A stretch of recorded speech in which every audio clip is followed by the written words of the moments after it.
for watching. Don't forget to like, comment, share and subscribe to Mufti Tariq Masood, famous scholar. الحمدللہ نحمده ونستعینه ونستغفره ونؤمن به ونتوکل علیہ ونعوذ باللہ من شرور انفسنا ومن سیئات اعمالنا من يهده الله فلا مضل له ومن يضلل فلا هادي له ونشهد ان لا اله الا الله وحده لا شريك له ونشهد أن سيدنا وحبيبنا وشفيعنا وسندنا محمدا عبده ورسوله صلى الله تعالى عليه وعلى آله وأصحابه وبارك وسلم تسليما كثيرا كثيرا أما بعد فأعوذ بالله من الشيطان الرجيم بسم الله الرحمن الرحيم ثم ردوا إلى الله مولاهم الحق وقال النبي صلى الله عليه وسلم اغتنم خمسا قبل خمس شبابك قبل هرمك حياتك قبل موتك صحتك قبل سقمك صحتك قبل سقمك غناک قبل فقرک فراغک قبل شغلک او کما قال صلی اللہ علیہ وسلم۔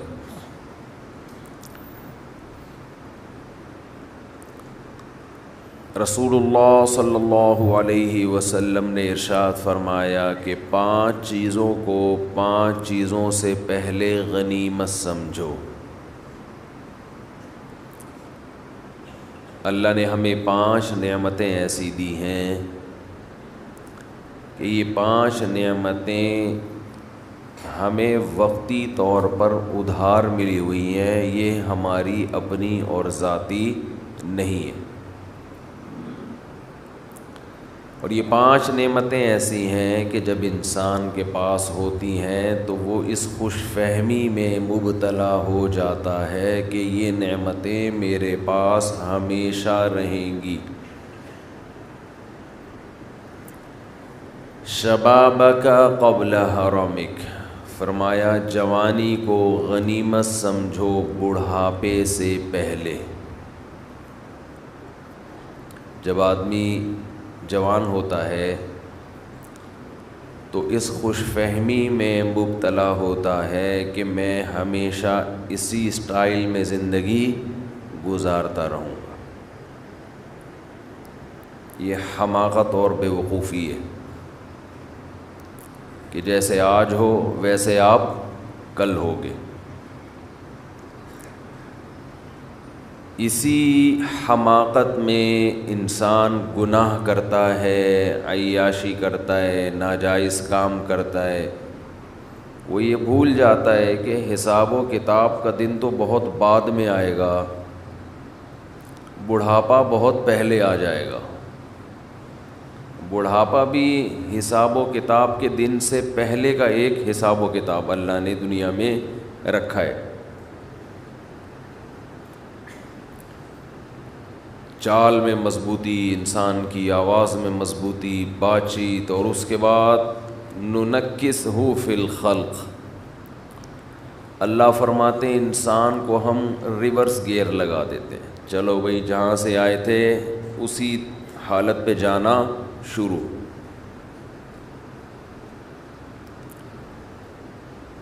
قرآن میں اسی کو دوسری جگہ یوں فرمایا اولم نعمرکم ما تذکر فیہ من تذکر ما یتذکر فیہ من تذکر وجاءکم النذیر۔ قیامت کے دن اللہ تعالیٰ کہیں گے کہ کیا میں نے تمہیں اتنی عمر نہیں دی تھی کہ اگر کوئی نصیحت حاصل کرنا چاہتا تو حاصل کر لیتا، اتنا ٹائم ملا تھا اس کو۔ وَجَاءَكُمُ النَّذِيرُ، اور تمہارے پاس ڈرانے والا بھی آیا۔ یعنی ایک تو اللہ نے عمر اتنی دی ہے کہ اس میں بھی انسان عقل سے کام لے تو اسے عبرت حاصل ہو جائے. دوسرا اس کے علاوہ بھی اللہ ڈرانے والے بھیجتے رہے. مفسرین لکھتے ہیں کہ یہ ڈرانے والا کون ہے؟ تو علماء لکھتے ہیں کہ یہ ایک نہیں ہے، یہ ہر دور میں ڈرانے والے آتے رہیں گے. اس میں پیغمبر بھی داخل ہیں، اس میں علماء بھی داخل ہیں، اس میں بے جان چیزیں بھی داخل ہیں. جو حادثات ہم صبح و شام اپنی آنکھوں سے دیکھ رہے ہیں، یہ حادثے بھی ہمیں ڈراتے ہیں. تیرے ساتھ بھی ایسا ہو سکتا ہے. پہلے زمانے میں کوئی حادثہ ہوتا تھا، کوئی ایکسیڈنٹ ہوتا تھا تو انسان کے جسم کے جو آرگن ہیں وہ ڈیمیج ہو جاتے تھے. آج بیٹھے بیٹھے ڈیمیج ہو رہے ہیں. پہلے اطلاع آتی تھی کہ فلاں بہت صحت مند ہے، کوئی بیماری نہیں ہے، لیکن پہاڑ سے کوئی پتھر ہوا لڑکا، وہ اس پہ لگ گیا، چلتے چلتے کوئی ٹکرا گیا، کوئی قتل کر دیا کسی نے، یہ ہو گیا وہ ہو گیا. لیکن جیسے جیسے دنیا ترقی کر رہی ہے، دنیا کی بے ثباتی میں، دنیا کے غیر یقینی ہونے کی کیفیت میں کمی کے بجائے اضافہ ہو رہا ہے. ترقی کا تقاضا یہ تھا کہ موت کا امکان بڑھنے کے بجائے کم ہو جاتا، لیکن جتنی ترقی ہو رہی ہے چند بیماریاں تو ختم ہو گئیں، لیکن اس کی جگہ دوسری ایسی بیماریوں نے جنم لیا کہ وہ موت کا امکان کم ہونے کے بجائے بڑھ گیا ہے. اب ایکسیڈنٹ ہونے کے لیے گاڑی کا ٹکر مارنا ضروری؟ بولے بھائی نہیں. بیٹھے بیٹھے بندے کے گردے فیل، اطلاع آتی ہے بھی ٹھیک ٹھاک بندہ ہے جی، گردے جواب دے گئے. بیٹھے بیٹھے اطلاع آتی ہے جی ہارٹ نے کام کرنا چھوڑ دیا. کیوں چھوڑ دیا بھائی؟ بہت سی بیماریوں میں تو ڈاکٹر کو بھی ریزن پتہ نہیں ہوتی، یہ کیا ہو گیا اس کو بیٹھے بیٹھے.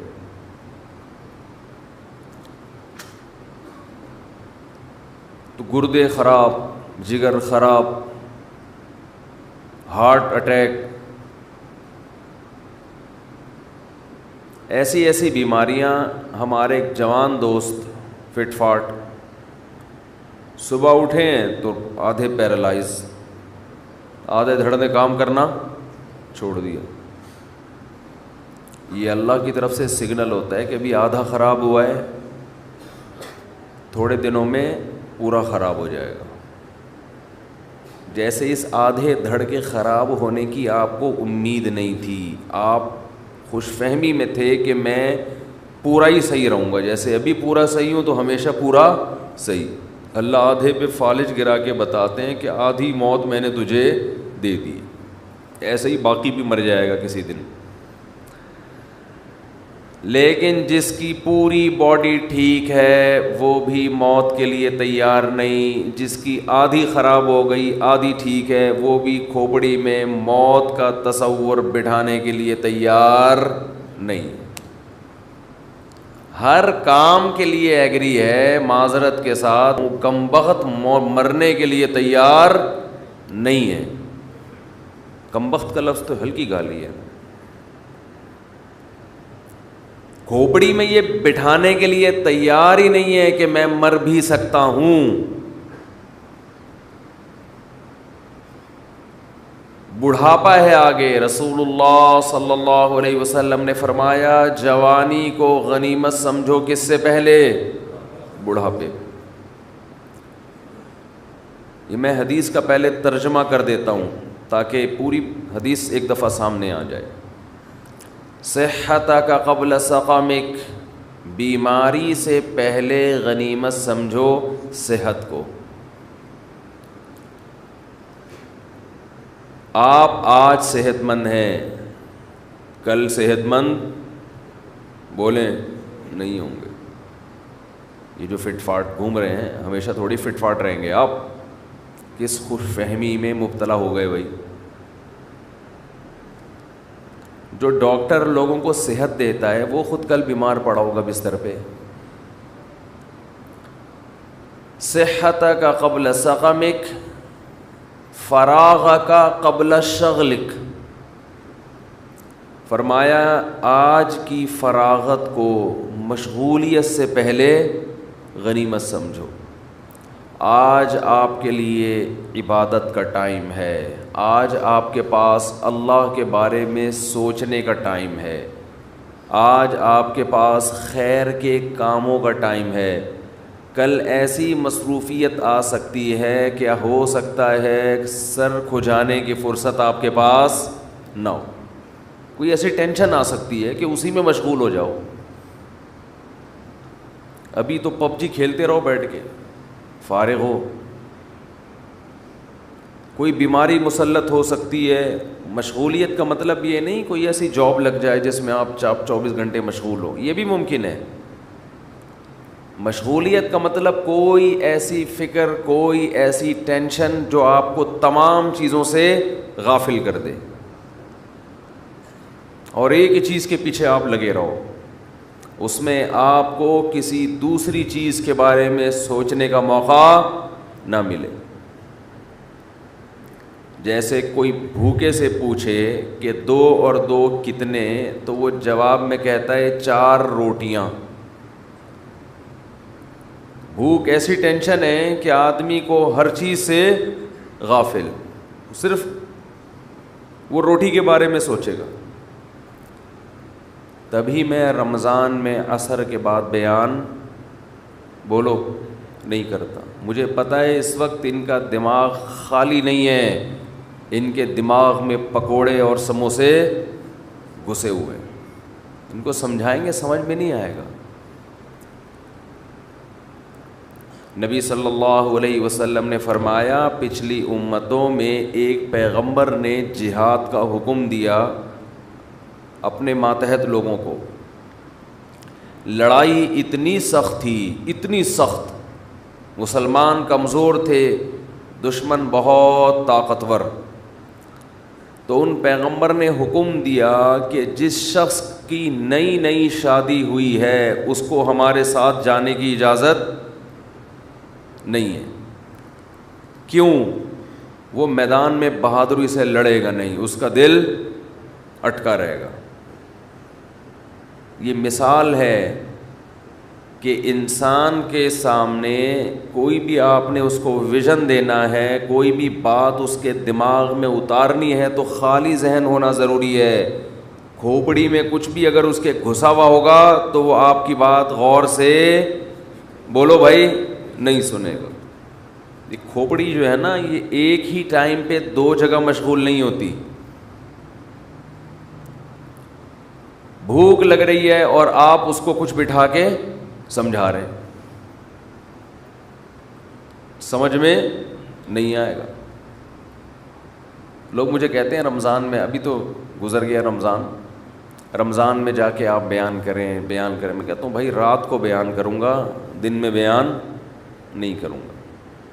لوگوں کی حالت دیکھی نہیں جا رہی ہوتی دن کے اندر, جو عجیب اسٹائل میں بیٹھے ہوئے ہوتے ہیں, منہ سے نہیں بول رہے ہوتے ہیں, بزبان حال کہہ رہے ہوتے ہیں پکوڑے لے کر آئے ہو جیب میں کہ نہیں لے کر آئے ہو بس. اور میں کہتا ہوں نا جو افطاری کے ٹائم پہ آپ کسی کے آگے سے ایک سموسہ ہٹا کے دکھائیں, آپ دیکھیں اس کی کیفیت کیا ہوتی ہے. یہ انسانی فطرت ہے. تو آپ صلی اللہ علیہ وسلم نے فرمایا فراغک قبل شغلک, ابھی اللہ نے فراغت دی ہے, دماغ آپ کا بہت ساری چیزیں سیکھ سکتا ہے, بہت سارے کام مثبت کر سکتا ہے. اس خوش فہمی میں مت رہنا کہ دماغ ہمیشہ ایسا ہی فارغ رہے گا. آپ نے اس فراغت کو پب جی میں لگا دیا, آپ نے اس فراغت کو فضول محفلوں میں ضائع کر دیا, تاش کھیلنے میں, اسنوکر میں ضائع کر دیا, تو ایک ٹائم آنے والا ہے آپ ٹائم کو ترسو گے, کاش میرے پاس ٹائم ہو اور میں یہ کر لوں, میں یہ کر لوں اور میں یہ کر لیتا. اکثر میں نے وہ لوگ جنہوں نے سچی توبہ کی ہے گناہوں سے, یا وہ غیر مسلم جنہوں نے اسلام قبول کیا ہے,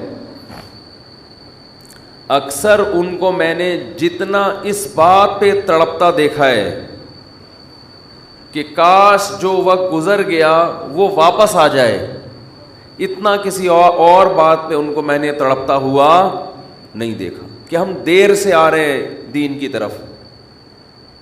یہ جو ہمارا نقصان ہو گیا اس میں ہم بہت کچھ کر سکتے تھے, کاش یہ عقل ہمیں کچھ دن پہلے آ جاتی, کاش یہ عقل ہمیں کچھ دن پہلے آ جاتی, بہت کچھ کر لیتے. ایک غیر مسلم 40 سال میں اسلام قبول کرتا ہے, اس کے دل میں ہوگا نا میں 20 سال میں کر لیتا تو میں دین کے علم میں عبور حاصل کر لیتا. میں نے ایسے لوگ بھی سنے دیکھے ہیں کہ اسلام قبول کیا اور قرآن حفظ کرنے میں لگ گئے. ابھی ایک گورا مسلمان ہوا ہے جس کا میں نے انٹرویو بھی ڈالا یوٹیوب پہ, حفظ قرآن میں لگا ہوا ہے, قرآن حفظ ہو جائے. اس کی تو تڑپتا ہوگا نا کاش میں پہلے مسلمان ہو جاتا. اور وہ ہے بھی امریکن فوجی, افغانستان میں لڑنے کے لیے گیا تھا, وہاں ریٹائر ہوا, اسلام قبول کیا, اور ادھر میرا خیال ہے یہاں بھی, ادھر بھی ایک دن ہم نے گھومتا ہوا دیکھا تو کوئی لے کر آیا اس کو یہاں, اتنی بڑی داڑھی ماشاء اللہ, شلوار قمیص پہنے ہوئے. میں سمجھا کوئی ہمارے کے پی کے پٹھان بھائی ہیں, نیا ہوٹل کھولا ہے انہوں نے یہاں پہ, تو ہم نے کہا ٹرائی کریں گے, چائے وائے جا کے پئیں گے. پتہ چلا بھائی یہ تو اردو آتی نہیں, تو امریکن ہے, قد بھی ماشاء اللہ. اور عجیب بات دیکھو میں آپ کو بتاؤں, میں پینٹ شرٹ کے خلاف نہیں ہوں, میں نہیں کہتا کہ گناہ ناجائز ہے, نہ, لیکن انسان جب سچے دل سے توبہ کرتا ہے تو وہ غیروں کی ہر چیز چھوڑنے کی کوشش کرتا ہے. یہ میں نے بہت انگریز دیکھے ہیں, مسلمان ہوئے تو پینٹ شرٹ چھوڑ دی انہوں نے, حالانکہ ان کو کسی نے نہیں کہا کہ یہ کیا ہے, جائز ہے ناجائز. انہوں نے کہا اس بحث میں چھوڑو یار, جائز ناجائز سب کچھ چینج کرو. میں نے خود دیکھے ایسے گورے, ادھر کنورٹ ہوئے, جبہ پہن لیا عربوں والا, شلوار قمیص پہن لی پاکستانیوں جیسی. تو اس کی یوٹیوب پہ ویڈیو پڑی ہوگی, آپ دیکھ سکتے ہیں, اس کا میں نے گورے کا انٹرویو لیا تھا, شلوار قمیض. میں پھر کہہ رہا ہوں کہ پینٹ شرٹ حرام ناجائز نہیں ہے, لیکن یہ انسان جب سچی توبہ کرتا ہے نا, جب وہ آتا ہے تو کہتا ہے بس اس کی ہر چیز چھوڑو, ہر چیز چھوڑ دو. ایک انگریز مسلمان ہوا ماشاء اللہ, یہ 25 سال پرانی بات بتا رہا ہوں, ہمارے مدرسے میں تھا, وہ عربی لباس اس کا,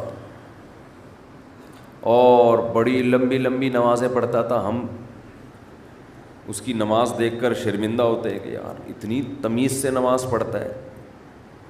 اس پر اکثر مجھے ایک واقعہ یاد آتا ہے, ایک انگریز مسلمان ہوا تو بڑی تمیز سے نماز پڑھتا تھا.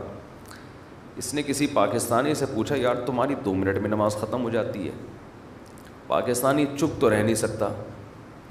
پاکستانی نے کہا اصل میں ہمارے اللہ سے پرانے تعلقات ہیں, تمہارا بھی نیا نیا کنیکشن بحال ہوا ہے, تمہیں کنیکٹ ہونے میں ٹائم لگتا ہے, ہماری پرانی سروس, ادھر اللہ اوپر کا کنیکشن بحال ہو گیا, ادھر سلام پھیر کے نکل لیے. تم ابھی نئے نئے آئے ہو, بے وقوف, یعنی مطلب ہے کہ بے وقوف آدمی اتنی لمبی لمبی نمازیں پڑھ رہے ہو, اتنا ٹائم لگتا ہے تمہیں اللہ سے نمبر ڈائل کرنے میں, ہماری لائن فوراً مل جاتی ہے.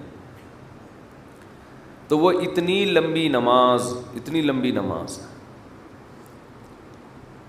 تو میں نے ایک دن اس کو بٹھا لیا, تھوڑا اس سے ماضی پوچھا, کیسے مسلمان ہوئے, یہ اس سوال کا جواب تو اس نے دے دیا کہ جی کیسے مسلمان ہوا. اسٹڈی کی میں نے, اسلام کو پڑھا سمجھا, پھر امریکہ میں یا یو کے کا تھا میرا خیال ہے, کسی عالم کوئی مفتی تھے ان کے ہاتھ پہ جا کے انہوں نے بھی تھوڑا گائیڈ کیا, اس کو مسلمان ہو گیا.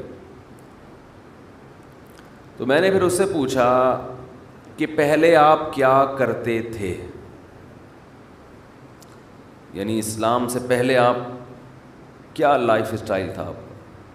ہمارے یہاں اکثر لوگ فخر سے بتانا شروع کر دیتے ہیں, ابے اسلام سے پہلے تو میں بڑا ماڈرن تھا, میں یہ کرتا تھا, میں یوں کرتا تھا, میں ایسے, اتنی لڑکیوں سے میری دوستی تھی. فوراً شروع ہو جاتے ہیں نا لوگ, میری تو اتنی گرل فرینڈز تھیں اور اتنی لڑکیاں تھیں اور ایسے نائٹ کلب اور اتنی بوتلیں میں ایک ایک ٹائم پہ اتنے پیک پی جاتا تھا. شرابی جو ہے نا, شرابی, ان کی ٹائمنگ پیک کے حساب سے ہوتی ہے. کراچی سے حیدرآباد 3 پیک لگیں گے پہنچنے میں, ہم تو کہہ رہے ہیں 2 گھنٹے لگیں گے. ہیروئنچوں کے سٹے ہوتے ہیں, ان سے پوچھو نا ہیروئنچی سے کہ کراچی سے حیدرآباد کتنی دیر کا ٹائم ہے, کہتے ہیں 3 چھٹے لگتے ہیں پہنچنے میں. تو ہر آدمی اپنے حساب سے ٹائم کو ناپتا ہے. تو یہ جو تھا, اس عام طور پہ لوگوں سے پوچھا جائے تو بتاتے ہیں میں ایسے تھا, میں یوں تھا. پھر اپنی تصویریں بھی رکھی ہوئی ہوتی ہیں بعض لوگوں نے کہ دیکھو میں ایسے ڈانس کرتا تھا, یہ گرل فرینڈ تھی, یہ تھا, وہ تھا, وغیرہ وغیرہ.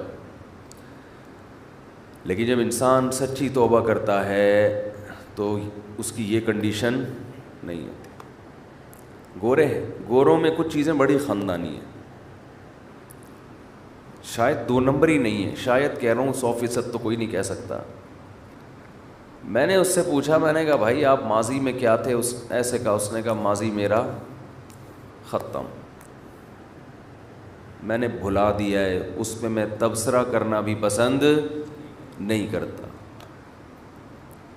ہمارے جیسا دیسی ہوتا تو ہم فوراً لڑکیوں کی تصویریں, یہ دیکھو یہ تھی میری گرل فرینڈ, اللہ کے لیے میں نے ان کو چھوڑا ہے.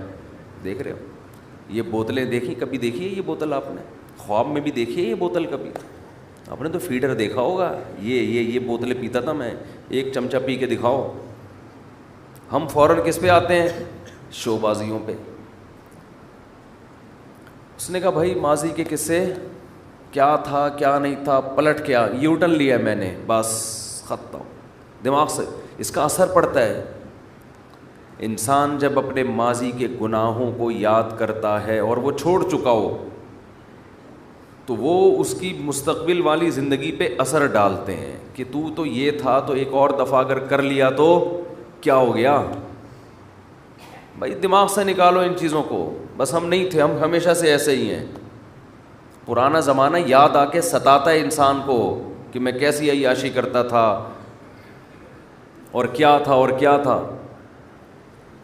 میں نے کہا اچھا اپنا نام تو بتا دو, پرانا نام کیا تھا. ہم بھی تو پاکستانی ہیں نا. میں نے کہا ٹھیک ہے نہیں بتاؤ بھائی, بالکل مجھے شوق نہیں ہے آپ کی ماضی کا. اچھا لگا اس کا یہ جواب مجھے. میں نے کہا نام بتا دو کیا تھا. اس نے کہا نام بھی نہیں بتاؤں گا, میں نہیں بتاؤں گا.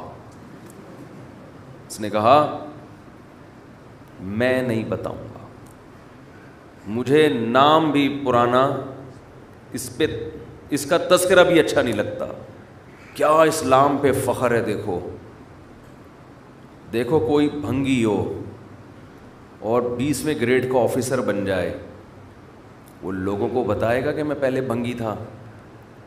بولتے کیوں نہیں, وہ بے عزتی محسوس کرے گا. یار چھوڑو, اب اللہ نے ہمیں یہ عہدہ دے دیا ہے, ہم کیوں اپنا بتائیں کہ پہلے ہم جھاڑو لگاتے تھے, چمار تھے, ہم یہ کرتے تھے, ہم یوں کرتے تھے. اس میں عزت نہیں بے عزتی ہے. لوگ کہیں گے ابے تھا تو وہ نا, تھا تو بھنگی, تھا تو چمار, لوگ تانے دیں گے نا. نبی صلی اللہ علیہ وسلم نے فرمایا کہ اسلام کی مٹھاس وہ شخص چکھے گا کما قال صلی اللہ علیہ وسلم, کہ اسلام کے بعد کفر میں جانا اس کو ایسا لگے جیسے آگ میں چھلانگ لانا. ایسی نفرت ہو جائے اس کو ماضی کی زندگی سے کہ اللہ نے مجھے اس برائی سے نکال لیا ہے. اس کی گورے کی یہ کیفیت تھی کہ بھئی نام بھی نہیں, کیونکہ وہ سمجھتا تھا یہ میری بے عزتی کی بات ہے. اسلام دے دیا اللہ نے, نام دے دیا محمد, یوسف, کوئی بھی, ابھی مجھے اس کا نام ذہن میں نہیں ہے کیا نام تھا, تو میں کیوں اپنے آپ کو مائیکل اور ایڈیسن اور ایرک اور وہ جو مختلف نام ہوتے ہیں, جانسن اور یہ سب کیوں بتاؤں بھائی, چھوڑو جو بھی تھا.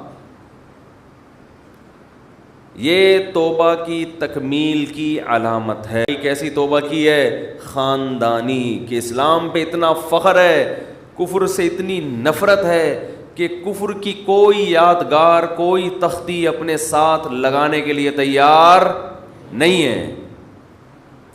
سمجھ میں نہیں آ رہی میرا خیال ہے بات؟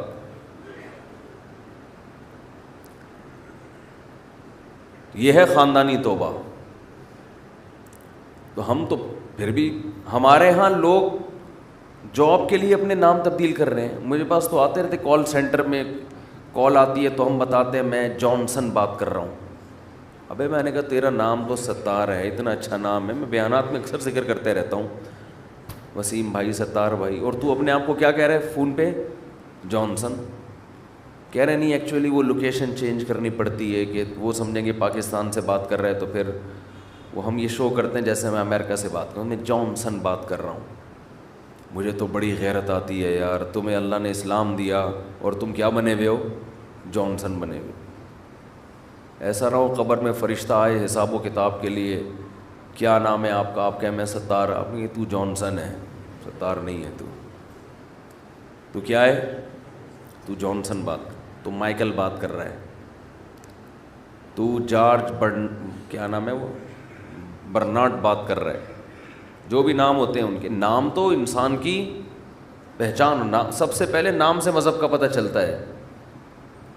نام سے پتہ چلتا ہے اس کا مذہب کیا ہے. میں ازبکستان گیا تو وہاں ان کی زبان میں ہماری سمجھ میں ایک لفظ نہیں آتا تھا, پتہ نہیں کیا بول رہے ہوتے تھے, بالکل ہی الگ زبان ہے, ایک لفظ سمجھ میں نہیں آتا. جب نام پوچھتے یوسف, عبداللہ اور عبد الرحمن, ایسا لگتا ہے جیسے ہمارا پاکستانی ہے, نام ہمارے جیسے. پوری دنیا میں جہاں بھی جاؤ گے مسلمان کس سے پہچانا جائے گا؟ نام سے. نام شاعر میں سے آتا ہے. یہ آپ غیر مسلموں والا نہیں رکھ سکتے. سمجھتے نہیں ہو بات کو, میرا خیال ہے. تو فخر کرو بھائی اسلام پہ, اللہ نے اسلام دی. اچھا, اس گورے کی ایک خاص بات یہ, وہ عربی سیکھ رہا ہے اور مجھے کہہ رہا تھا جس دن میں نے عربی سیکھ لی میں انگلش میں بات کرنا چھوڑ دوں گا.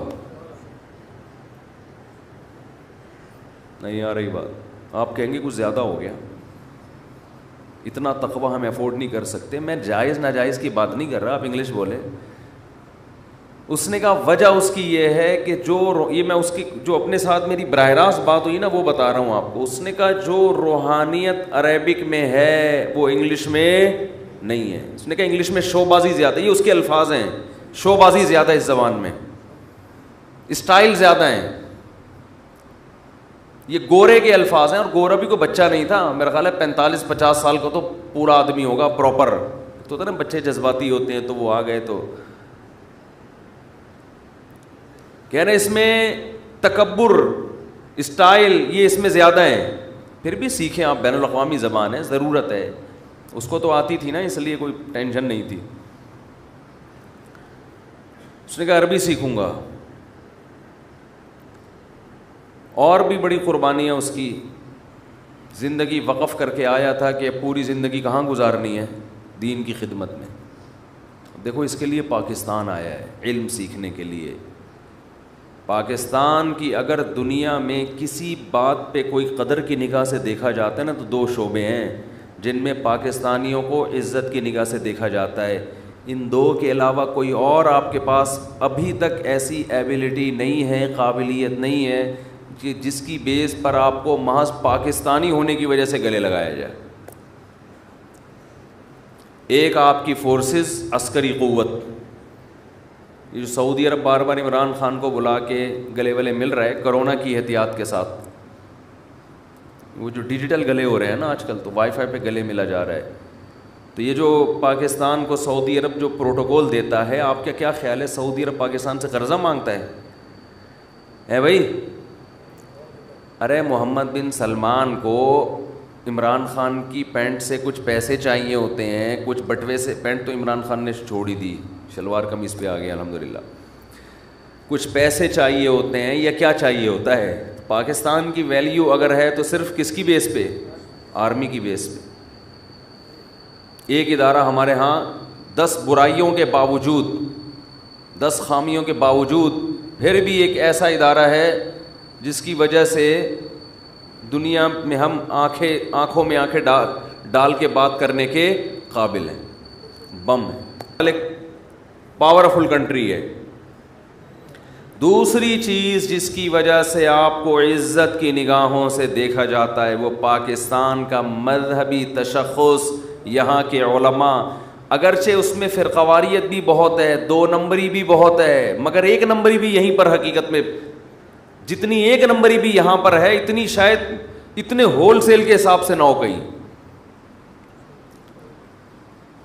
تھوڑے بہت ہمارے بھی سفر ہوئے ہیں دنیا میں. حضرت مولانا طارق جمیل صاحب نے تو بہت بڑا دعویٰ کیا تھا, وہ تو بہت سفر ہوئے ہیں. انہوں نے کہا کہ میں نے بر صغیر جیسے علماء پوری دنیا میں کہیں نہیں دیکھے, اور میں نے جہاں بھی دین کی بہاریں پوری دنیا میں دیکھی ہیں, جہاں بھی ان کے لنک کہیں اگر تانے بانے تلاش کریں گے تو ہندوستان پاکستان کے علماء سے جا کے ملیں گے ان کے تانے بانے. کہیں بھی کوئی دینی ادارہ ہے جو ایسا کام کر رہا ہے جس کا کوئی بہت بڑا اثر ہو, چاہے آپ افریقہ میں چلے جائیں, لندن میں چلے جائیں, آپ امریکہ میں چلے جائیں, آپ کینیڈا میں چلے جائیں, آپ تنزانیہ کے جنگلوں میں چلے جائیں, جہاں جہاں آپ جائیں گے بہت, میں یہ نہیں کہہ رہا 100%, نہ, بہت بڑی تعداد ایسی ہے کہ جب آپ کسی دینی ادارے کو جو واقعی عملی طور پر کوئی بہت بڑا کام کر رہا ہو تو اس کے تانے بانے کہاں جا کے ملیں گے؟ بر صغیر کے علماء سے, ہندوستان اور پاکستان سے. حضرت مفتی تقی عثمانی صاحب کی مثال ہمارے سامنے ہے. ہمارے ملک میں قدر نہیں ہے, پوری دنیا میں بے انتہا قدر ہے, بے انتہا. 2 نمبری بھی ہمارے یہاں بہت ہے. مذہب کے نام پہ جتنی 2 نمبری آپ کو پاکستان میں ملے گی اتنی کہیں بھی نہیں ملے گی. مسلک پرستی بھی ہے. 2-4 منٹ ہم نماز کے بعد بیٹھ جائیں گے. جنہوں نے کوئی مسائل وسائل پوچھنے, اللہ تعالیٰ سمجھنے کی عمل کی توفیق عطا فرمائے. دے دو بھائی, یہ بھی بڑا ہوشیار آدمی اپنی مرضی سے نا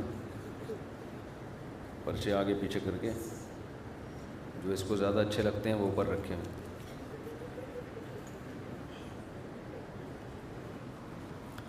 چلیں بھائی. ہاں بھائی, اللہ تعالیٰ نے رمضان المبارک میں بیٹی سے نوازا جس کا نام رباب رکھا. بیٹی کی پرورش کے بارے میں رہنمائی فرمائے. ماشاءاللہ, اللہ آپ کو مبارک کرے جی. بیٹی کی پرورش پر تو بڑی خوشخبریاں ہیں بھائی. کیمرے آن نہ کریں, نہ رکھیں, سامنے بھی نہ کریں, بالکل نہیں. یہ ریکارڈ ہو رہا ہے نا, اپلوڈ ہو جائے گا تو وہیں سے لے لیے گا آپ. ہم نے اپنے چینل پہ جو ویڈیوز جاتی ہیں اس میں کسی کو روکا نہیں ہے, سب کو اجازت ہے ویڈیو استعمال کرنے کی.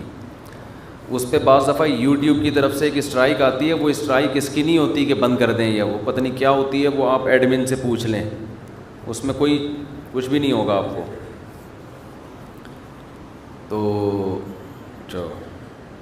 تو بیٹی کی پیدائش پر بہت بڑی فضیلت ہے. نبی صلی اللہ علیہ وسلم نے فرمایا جس نے 3 بیٹیوں کی پرورش کی, صحیح طرح پرورش, تو میں اس کے لیے جنت کی ضمانت لیتا ہوں. ایک صحابی کھڑے ہوئے, یا رسول اللہ اگر 2 کی پرورش کی ہو, تو فرمایا 2 کے لیے بھی. تو اگر کوئی تیسرے صحابی بھی کھڑے ہو جاتے ہیں نا, دوسرے بھی, اور وہ کہتے 1 بھی, تو ہمیں اللہ کی رحمت سے امید ہے. نبی کیا فرماتے؟ 1 پر بھی. تو بچی پالنے پر جنت کی خوشخبریاں ہیں, لونڈا پالنے پر وہ لوگ نہیں. یہ جو لونڈے لپاڑے ہیں نا, گٹر کے ڈھکنوں پہ بیٹھے گا, سٹے لگائے گا, کیا بھروسہ ہے اس کا. لڑکیوں کی تھوڑی سی اچھی تربیت کرو تو نیکی بنتی ہیں, ان میں بگڑنے کے چانسز کم ہوتے ہیں. ہاں جان کر کوئی بیٹیوں کو بگاڑ رہا ہو تو ایک الگ بات ہے، جیسے کہ بہت سے لوگ جان بوجھ کر بچی کو بگاڑتے ہیں. کیسے؟ پہلی بات، اس کو بچپن سے ادھورے کپڑے پہناتے ہیں، اس میں شرم و حیا کھرچ کھرچ کے نکالتے ہیں. دیکھا ہے ہم نے، لڑکے کا پورا کپڑا ہوگا، بچی کے لیے آدھے آدھے کپڑے لے کر آئیں گے. تو کوئی جان کر شرم نکال دے، اس کی بے شرم بنا دے تو ایک الگ بات ہے. نارملی بچیاں زیادہ خدمت گزار ہوتی ہیں، ان کے بگڑنے کے چانسز کم ہوتے ہیں. کیسی چھوٹی چھوٹی بچیاں اسکارف میں کتنی اچھی لگ رہی ہوتی ہیں، تو ان کو یہ پراپر ڈریس پہنایا کرو. نماز میں محض آنکھ کی پتلیوں سے آس پاس نظر گھمانا کیسا ہے؟ بعض لوگ نماز میں ایسے دیکھ رہے ہوتے ہیں، اس طرح کیسا ہے؟ ضرورت ہو تو جائز ہے، ضرورت نہیں ہو تو یہ بھی ناپسندیدہ کام ہے، خشوع و خضوع کے منافی ہے. البتہ اس سے نماز نہیں ٹوٹتی. میں نے دیکھا بہت سے لوگ نماز میں دیکھ رہے ہوتے ہیں، پوری رپورٹیں رکھی ہوئی ہوتی ہیں کیا ہو رہا ہے. مفتی صاحب میرے نانا کے رشتے بہت آتے ہیں. پہلے میں سمجھتا فرشتے بہت آتے ہیں نانا کے پاس، رشتے بہت آتے ہیں مگر کوئی نہ کوئی رکاوٹ آتی ہے. بھائی یہ واقعی نانا ہی لکھا ہوا ہے نا،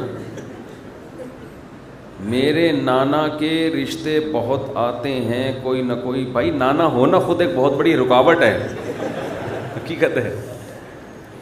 نانا ہونا خود ایک بہت بڑی رکاوٹ ہے. ہاں جوانی میں نانا بن جائے تو ایک الگ بات ہے. تو اب کیا شادی کرانا چاہ رہے ہیں نانا کی؟ تو کسی کی نانی تلاش کریں جو بیوہ ہو گئی ہو. صحیح ہے، کسی کی نانی تلاش کریں جو بیوہ ہو گئی ہو تو وہ مان جائیں گے انشاءاللہ. ابے مجھے حکیم سمجھا ہوا ہے، کیا پوچھا ہوا ہے یار. مفتی صاحب سلاجید اور شہد کے بارے میں آپ کی کیا رائے ہے؟ حدیث میں 5 باتیں ہیں، حدیث میں کوئی بات نہیں ہے. حکیم سے رابطہ کریں. کرپٹو کرنسی حلال ہے یا حرام؟ کرپٹو کرنسی علماء اس کے بارے میں خاموش ہیں. اس کی وجہ یہ ہے کہ کسی بھی کنٹری نے اس کو ایز اے کرنسی ابھی تک لیگل نہیں کیا ہے، یعنی قبول نہیں کیا ہے. لیگل ہونا الگ چیز ہے. لیگل کا مطلب بہت سے کنٹری نے اس کی اجازت دی ہوئی ہے کہ آپ اس میں خرید و فروخت کر سکتے ہیں. علماء کہہ رہے ہیں حرام نہیں کہہ رہے، یاد رکھو. توقف کا مطلب ہم کوئی ایسا فتویٰ نہ دے دیں کہ کل ہمیں بعد میں اس سے رجوع کرنا پڑے. اس میں اس کا امکان ہے کہ کل کوئی بہت بڑی آفت آ سکتی ہے، لوگوں کے کروڑوں روپے کا نقصان ہو سکتا ہے، امکان ہے اس بات کا. تو کوئی ملک اگر اسے ایز اے کرنسی قبول کر لے تو اس ملک میں پھر ناجائز ہونے میں کوئی شبہ نہیں ہے. لیکن جتنے بڑے بڑے کنٹری ہیں کوئی بھی اس کو ایز اے کرنسی قبول کرنے کی ذمہ داری نہیں لے رہا، تو پھر مفتی کیوں ذمہ داری لیں؟ اپنے کندھے پہ رکھ کے بندوق کیوں چلائیں جب ریاستیں ذمہ داری نہیں لے رہی ہیں؟ باقی اس میں 2 رائے لوگوں کی، جو عام لوگ ہیں ان کی 2 رائے چل رہی ہیں. جس کا پیسہ لگا ہوا ہے اس کے ہاں اس سے بہتر کوئی کرنسی ہے ہی نہیں. جس کا نہیں لگا ہوا وہ کہہ رہے بالکل ناجائز ہے. تو اس میں بہت مشکل ہے رائے قائم کرنا. اس کے فائدے بھی ہیں اور سائیڈ ایفیکٹ بھی ہیں.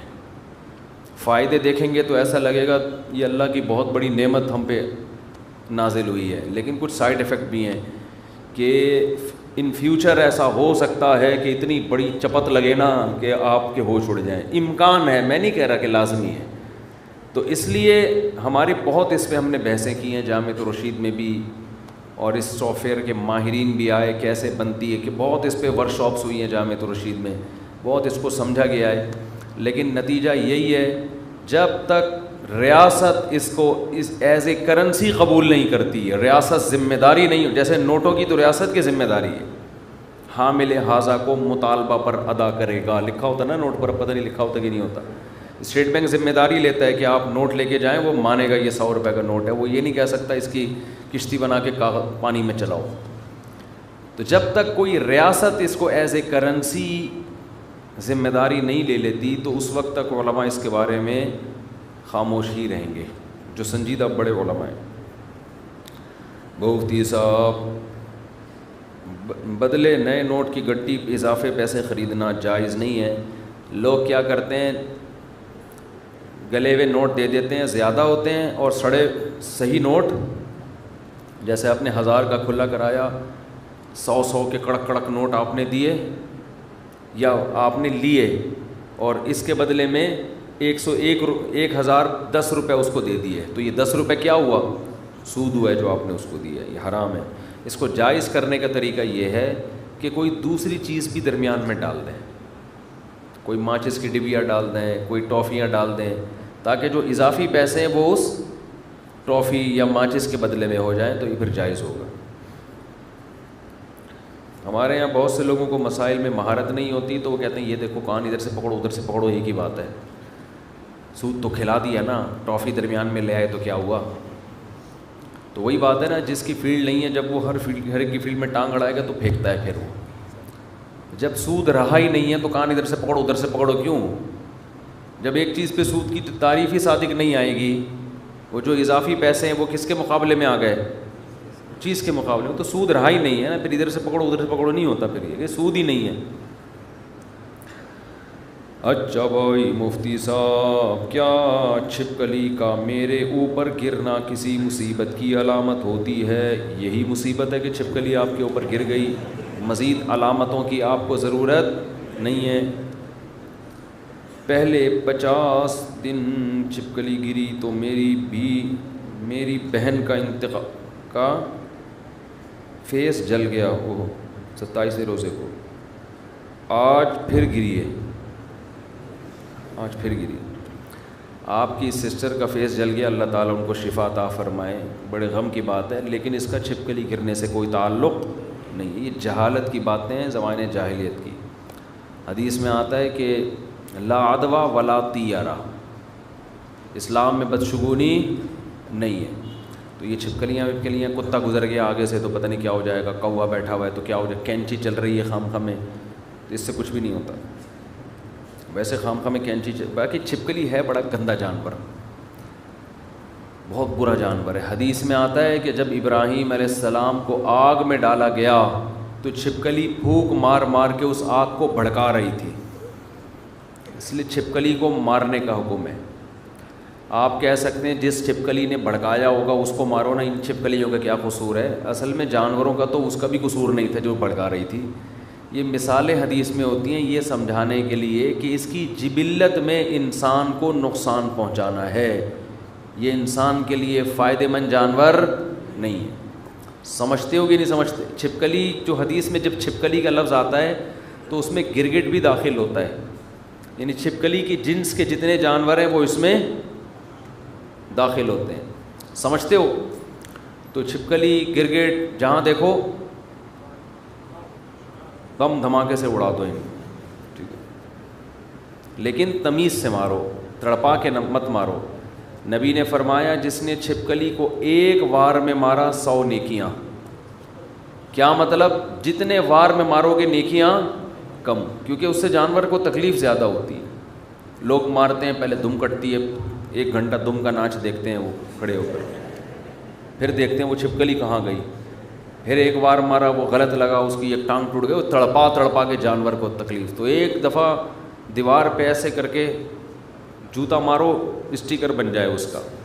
مجھے تو چھپکلی کے تصور سے گھن آتی ہے، پتہ نہیں مجھے اس جانور سے کچھ عجیب سی وہ ہے، میں چھپکلی مار بھی نہیں سکتا، مجھے اتنی گھن آتی ہے۔ تو اس اسپرے آتے ہیں آج کل، وہ اس کی طرف رخ کر کے کرو الٹا ہو گیا نا بعض دفعہ، بھولے سے بٹن غلط دبا دیا آپ نے تو کچھ اور بھی مر سکتا ہے اس سے۔ مفتی صاحب 10 سال سے پریشان ہوں، گھر میں جھگڑا ہے، میاں بیوی کا مسئلہ ہے، برائے مہربانی یہ کیا لکھا ہوا ہے، 10 منٹ کے لیے مجھے ٹائم دے دیں۔ آج تو ٹائم نہیں ہے، پھر ٹائم دیں گے انشاءاللہ شام کو کسی وقت۔ قاری عبدالقدیر کے والد ریڑھی لگاتے ہیں، 10 سال سے بیمار ہیں، دل سے دعائیں جی اللہ تعالیٰ شفائے کامل عاجل عطا فرمائے۔ مڈل کلاس میں پڑھ رہا ہوں، میرا داخلہ جامعۃ الرشید میں کروا دیں۔ جامعۃ الرشید میں داخلے کا ایک پروسیس ہے، اس پروسیس سے ہر مسلمان کو گزرنا ضروری ہے. تو آپ جائیں, اس پروسیس سے گزریں, کامیاب ہو جائیں, آپ کو ایڈمیشن مل جائے گا. نہیں ہوئے تو ایڈمیشن نہیں ملے گا. میری بہن اور والد میں کچھ پتہ نہیں کیا لکھا ہوا ہے یار, ایک تو رائٹنگ اتنی گندی ہے, لیکن ان پیسوں میں جمع پیسے کیے تھے لیکن زکوٰۃ نہیں دی, کیونکہ وہ رقم اجتماعی تھی لیکن تاریخ کا بھی معلوم نہیں, تو آج کی اب پرانی زکوٰۃ ہوگی یا نہیں ہوگی. بھائی جتنے پیسے تھے اس پر جس دن زکوٰۃ نکلنی تھی نا اس دن لگائیں اندازہ کہ کتنی زکوٰۃ تھی, تو جتنی اس دن واجب ہوگی آج بھی وہی ہوگی, اس میں کمی بیشی نہیں ہوگی. پیسے آنے سے زکوٰۃ بڑھ نہیں جائے گی, پیسے کم ہونے سے زکوٰۃ کم نہیں ہو جائے گی. ایک تاریخ فکس ہوتی ہے زکوٰۃ کی. حضرت حلال کیا لکھا ہوا ہے, پب جی حرام ہے یا حلال, وضاحت فرمائیں. جائز ہے مگر مکروہ, ناپسندیدہ, ٹائم ویسٹنگ. اسلام ایسے کاموں کو پسند نہیں کرتا. باقی حرام کا مطلب کہ شراب کی طرح حرام ہے ایسا تو نہیں ہے, ظاہر ہے. شوال کے روزے کب سے رکھنے چاہیے؟ عید کے دوسرے دن رکھ سکتے ہیں, جی رکھ سکتے ہیں. بہتر ہے کنٹینیو نہ رکھیں, تھوڑا رمضان کے بعد ٹھہر کر ایک رکھ لیا, دو رکھ لیا, اس طرح شوال میں اس کو بکھیر دیں.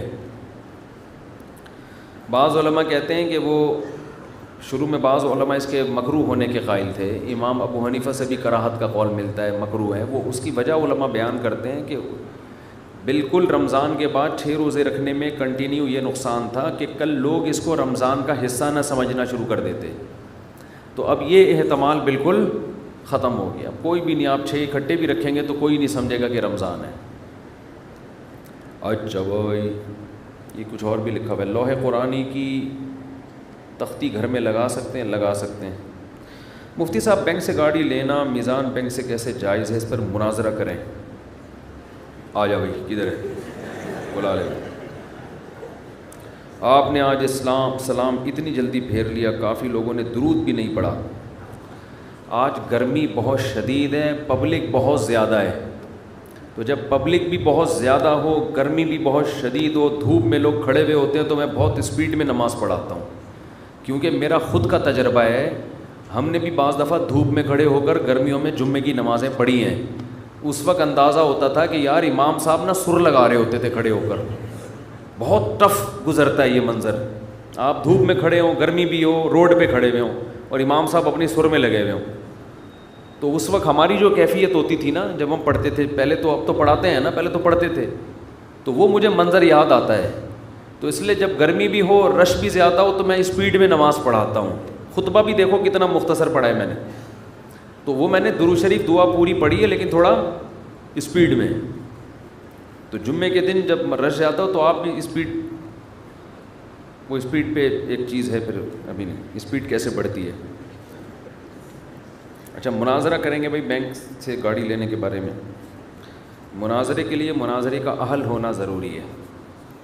آپ کو عالم ہو, آپ نے پراپر طریقے سے پڑھا ہوا ہو, آپ کو سود کے مسائل آتے ہوں, پھر تو انسان بات کرتا ہے. سود کے مسائل آپ کو آتے نہیں ہیں, ککھ پتہ نہیں ہے آپ کو, پھر بیٹھ کے خام میں کیوں ایک ہر آدمی سے انسان الجھے بلا وجہ. عامی آدمی سے بحث کرنا بہت مشکل ہے. جاہل یعنی جاہل سے میری مراد عامی آدمی, اس سے بحث کرنا بہت مشکل. ہم چھوٹے بچے تھے تو ایک ڈرامہ آتا تھا, ڈرامے دیکھنا ہم نے بہت پہلے چھوڑ دیے تھے الحمدللہ, اب بھی نہیں دیکھتا, لیکن اس وقت دیکھتے تھے کہیں ادھر ادھر جا کے ڈرامے. تو اس میں ایک ڈرامہ آتا تھا, اس میں ایک گاؤں دکھایا, اس گاؤں میں ایک انگریز یعنی پاکستانی آتا ہے جو یو کے میں ٹائم گزارا ہوا ہوتا ہے اس نے, وہ آ کے انگلش فش بہت شروع کر دیتا ہے وہ. تو گاؤں کا جو ایک بڑا آدمی ہوتا ہے اس کو غصہ آتا ہے کہ یار یہ انگلش بولتا ہے اور ہمیں آتی نہیں, تو ہماری بے عزتی ہو رہی ہے. تو اس نے مناظرہ رکھوایا اس سے بحث کہ زیادہ اچھی انگلش کون بولتا ہے, اس پہ مناظرہ. اب یہ تو وہی جج کرے گا نا جس کو انگلش آتی ہو. گاؤں کے لوگ ہی آڈینس تھے, اور یہ جناب پڑھا لکھا آدمی ٹراؤزر پہن کے یہ بیٹھا ہوا ہے, وہ اپنے جو بھی دھوتی بنیان میں یا جس طرح بھی آ کے, اب دونوں کا مقابلہ شروع ہے کہ انگلش اچھی کون بولتا ہے. اب اس نے جناب انگلش بولنا شروع کی, یہ جو ہے.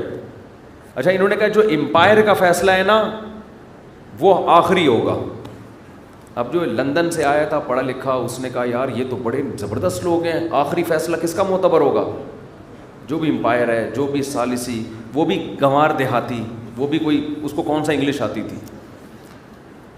اب کیا ہوا ہے کہ اس نے جب انگلش بولنا شروع کی, جو پڑھا لکھا تھا, اس نے پتہ نہیں دودھ کی مثالیں دی, گلاس بھی کا لفظ بھی استعمال کیا, کپ آف ملک اینڈ اس طرح کا نا.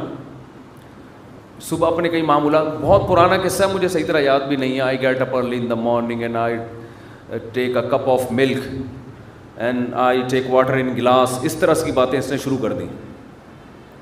وہ جج نوٹ کر رہا ہے بیٹھ کے نا, وہ سالہ وہ دیہاتی, اس کو تو کچھ بھی نہیں آتا. سامنے والے جب انگلش بولی اینڈ اینڈ اینڈ اینڈ بس ٹھش پھش کرتا رہے نا, ایک لفظ کسی کے باپ کی بھی سمجھ میں نہیں آ رہا کہ یہ بول کیا رہا ہے. جیسے ایک قاری صاحب تھے, ان کو تراویح پڑھ, قرآن تو یاد نہیں تھا, گاؤں کے لوگوں نے آگے کر دیا کہ آپ تراویح پڑھائیں. اب جب وہ تراویح پڑھائے گا تو پیچھے کسی کو آتی تو ہے نہیں, اس کو کیا پتہ کیا پڑھا رہا ہے, تو وہ ادھر ادھر کی شروع ہو گیا نا, ضرب یضرب ضربن فہو ضارب وضرب, گردانیں پڑھنا شروع. جتنی اس کو عربی کی گردانیں یاد تھیں اور جو عربی کے الفاظ, ھذا شیء فلان انہ علیم خبیر. ابھی ایک تلاوت آئی ہے کسی گاؤں کی ایسے ہی, بہت غلط سلط پڑھے جا رہے ہیں, پیچھے کسی کو پتہ ہی نہیں ہے. تو اب یہ پڑھا جا رہا ہے ھذا فلان, تھوڑی بہت عربی آتی تھی. ایک دن تراویح میں کوئی پڑھا لکھا آ گیا عالم, اس نے پیچھے سے لقمے دینا شروع کیے. اچھا, اس تراویح میں امام کو پیسے ٹھیک ٹھاک ملتے تھے, 2-2.5 لاکھ روپے ملتے تھے. تو اب وہ پیچھے سے اس نے جب لقمہ دینا شروع کیا ہے تو یہ کہتا ہے امام, یا شیخ اسکت نصف لی و نصف لک, خاموش ہو جا, آدھے تیرے آدھے میرے. عربی میں اس کو کہہ رہے چپ کر کے کھڑا رہے, آدھے پیسے تیرے آدھے میرے, چپ کر کے کھڑا رہے. یہ بھی بات بھی اس نے کر دی عربی میں. تو وہی جو تھا نا, اس نے جب ملک اور جگ اور گلاس اس طرح کی باتیں, اور وہ جو سامنے والا تھا وہ ایسی انگلش بول رہا ہے کہ کسی کی بھی سمجھ میں ایک لفظ وہ ٹھش پش لگا کے رکھی ہوئی اس نے. تو ان کی تھوڑی دیر بحث ہوئی تو امپائر نے کہا کہ بھائی دیکھو, اس نے تو مکمل انگلش بولی ہے, ایک لفظ بھی اردو کا استعمال نہیں کیا. اور یہ جو لندن سے آیا ہے, جگ کا لفظ اس نے استعمال کیا جو اردو کا ہے, گلاس کا لفظ استعمال کیا یہ بھی اردو, کپ کا لفظ بھی استعمال کیا, تو یہ مناظرہ ہار گیا ہے. لوگ بھی کہہ رہے امپائر نے جو فیصلہ کیا بالکل, جو ثالث, امپائر تو نہیں کہتے اس کو, جو ثالث ہے اس نے بہترین فیصلہ کیا. تو جب کسی جاہل سے کوئی عالم مناظرہ کرے گا نا تو شکست عالم کا مقدر ہے, لازمی شکست ہوگی اس کو, سمجھ رہے ہیں؟ کیونکہ جج کرنے والے لوگوں کو پتہ ہی نہیں ہے کہ اصول کیا ہیں, اور یعنی اس میں بیسک کیا ہے, کیا فالٹ کر رہا ہے, یہ کیا غلطی کر رہا ہے. اور وہ ہر غلطی کو سمجھانے میں اس کو 6 مہینے لگیں گے سمجھانے میں. تو اس لیے بحث ہمیشہ اپنے برابر کے لوگوں سے کی جاتی ہے. اور اب تو جب آدمی کوئی مشہور ہو جاتا ہے نا, تو جس کو مشہور ہونے کا شوق ہوتا ہے وہ مشہور آدمی کے ساتھ مناظرے کی ویڈیو بنا کے وہ چلاتا ہے. اچھا میرے بھائی, یہ کیا لکھا ہوا ہے, عورت کا مردوں کو ویڈیو میں دیکھنا کیسا ہے. عورت کا مردوں کو ویڈیو میں, اردو میں بھی لکھا ہے, انگلش میں بھی لکھا ہوا ہے. واڑے واہ, مردوں کو ویڈیو میں دیکھنا کیسا ہے. عورت کے لیے مرد کو دیکھنا جائز ہے بشرطے کہ ضرورت ہو اور فتنے کا اندیشہ نہ ہو, یہ 2 شرطوں کے ساتھ. سمجھ رہے ہیں؟ اس پر بعض علماء حدیث سناتے ہیں کہ عبداللہ ابن ام مکتوم نابینا صحابی بیٹھے ہوئے تھے, وہ آئے تو آپ صلی اللہ علیہ وسلم نے اپنی ازواج کو اٹھنے کا حکم دیا. انہوں نے عرض کیا آپ کی ازواج نے کہ یا رسول اللہ وہ تو نابینا ہیں. تو آپ نے فرمایا افعمیٰ وانی انتما, تم تو نابینا نہیں ہو. کیا مطلب, تمہاری نظر تو ان پہ پڑ رہی ہے. تو اس حدیث کی بیس پہ بعض واعظ حضرات کہتے ہیں عورت کا بھی مرد کو دیکھنا حرام ہے. لیکن جو مفتیان کرام ہوتے ہیں, جو مجتہدین ہوتے ہیں, محققین ہوتے ہیں, ان کی تمام روایات پر, تمام حدیثوں پہ نظر ہوتی ہے. علماء کہتے ہیں کہ یہ رسول اللہ صلی اللہ علیہ وسلم کی اپنی غیرت تھی, آپ نے اس کو گوارا نہیں کیا غیر مرد کو بھی دیکھیں. تو غیرت کے مسائل تو اور ہوتے ہیں, مرد یہ چاہتا نہیں ہے میری بیوی کسی کو دیکھے, تو ٹھیک ہے وہ پابندی لگا سکتا ہے. لیکن نارملی عام حالات میں خاص طور پہ جب ضرورت بھی ہو تو یہ عمل جائز ہے، بشرطے کہ فتنے کا اندیشہ نہ ہو، یہ تو شرط لگی ہوئی ہے۔ اس کے بھی دلائل ہیں۔ امام نووی رحمہ اللہ تعالیٰ تو بہت بڑے امام گزرے ہیں شافعی مسلک کے، جن کی صحیح مسلم کی شرح بھی ہے، انہوں نے لکھی ہے۔ دنیا میں سب سے زیادہ صحیح مسلم کی شرح امام نووی کی مشہور ہوئی ہے، علامہ جن کی ریاض الصالحین اکثر لوگ پڑھتے ہیں، تو انہوں نے یہ بات لکھی ہے کہ اگر عورت کے لیے مرد سے نظر کی حفاظت ضروری ہوتی تو مرد کو بھی پردے کا حکم دیا جاتا، جبکہ مردوں کو پردے کا حکم نہیں ہے۔ صحابیات جب مسجدوں میں نماز پڑھنے آتی تھیں تو صحابیات کو تو حکم تھا کہ پردہ کریں، مردوں کو حکم نہیں تھا کہ وہ بھی پردہ کریں۔ دوسری بات، مسلم کی حدیث ہے، آپ صلی اللہ علیہ وسلم نے امی عائشہ کو حبشیوں کا کھیل دکھایا ہے مسجد میں، حبشی کھیل رہے تھے تو امی عائشہ کو آپ نے مسجد نبی کی دیوار سے وہ کھیل دکھایا، اور آپ کی خاطر بہت دیر تک آپ صلی اللہ علیہ وسلم کھڑے رہے۔ امی عائشہ فرماتی ہیں دیکھ لو کہ میں اس وقت کم عمر تھی تو اس وقت اس عمر میں کھیل دیکھنے کے شوق بہت ہوتے ہیں، تو کتنی دیر نبی نے میری رعایت کی ہوگی۔ تو وہاں بھی یہ نہیں ہے کہ آپ نے ان کو منع کیا ہو کہ ان کو دیکھنا جائز نہیں ہے۔ تو اسی طرح جو علماء ویڈیو میں آ رہے ہیں، بیان کر رہے ہیں، اگر کسی بھی قسم کے فتنے کا کوئی دور کا اندیشہ بھی نہیں ہے تو پھر عورت کے لیے ان کی ویڈیو دیکھنا جائز ہے۔ لیکن اگر ذرا بھی دل میں کوئی خیالات آ رہے ہیں، کوئی فیلنگز ہو رہی ہیں، کچھ الٹے بار بار کلپ گھما کے دیکھنے کا دل کر رہا ہے، تو اس کا مطلب یہ شیطانی تصرف ہے۔ ایسے موقع پہ ان کے لیے ویڈیو دیکھنا جائز نہیں ہے۔ عشق جیسے مردوں کو ہو سکتا ہے ایسے ہی خواتین کو بھی ہو سکتا ہے، اور یہ بڑا خطرناک ہوتا ہے۔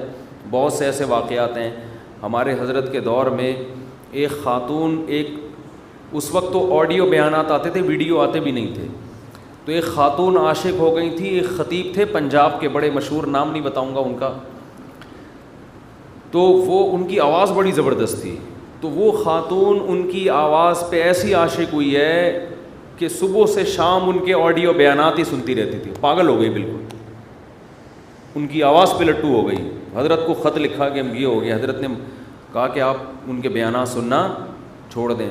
تو لٹو ہونے کے لیے نہ گورنمنٹ کی طرف سے کوئی پابندی ہے، نہ کوئی اصول اور ضابطہ ہے، کوئی بھی کسی بھی ٹائم پہ کسی پہ بھی لٹو ہو سکتا ہے۔ تو جو اس قسم کے مزاج والے عورتیں یا مرد ہیں، تمام دوائیں ان کی پہنچ سے دور رکھیں۔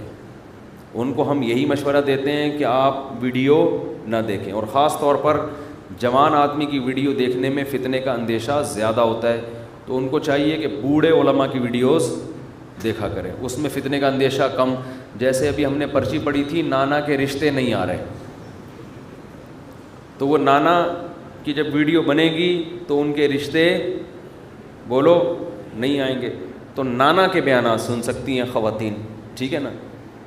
تو اس میں کوئی جوان آدمی کے بیان جوان لڑکیوں کے لیے سننے میں فتنے کا اندیشے کا بہرحال خطرہ ہوتا ہے، تو اس میں بہتر یہی ہے کہ منیمائز کر دیں ویڈیو، یا یہ کہ بڑے بڑے علماء، بوڑھے علماء بھی ہیں، سنجیدہ علماء، ان کے بیانات سنیں۔ تو یہ چیز کو نظر انداز نہیں کیا جا سکتا آج کل۔ باقی ایک دوسری چیز بھی اس زمانے میں اس کو بھی نظر انداز نہیں، کہ آج کل اتنے بہترین قسم کے، بہترین سے مراد شکل و صورت کے لحاظ سے ایسے ایسے ایکٹر آ رہے ہیں مارکیٹ میں کہ فتنے کے لیے وہ اتنے لوگ پڑے ہوئے ہیں کہ مولوی بیچاروں سے کیا فتنہ ہوگا کسی کو، یہ بھی خیال آتا ہے بعض دفعہ، لیکن پھر بھی ہو جاتا ہے۔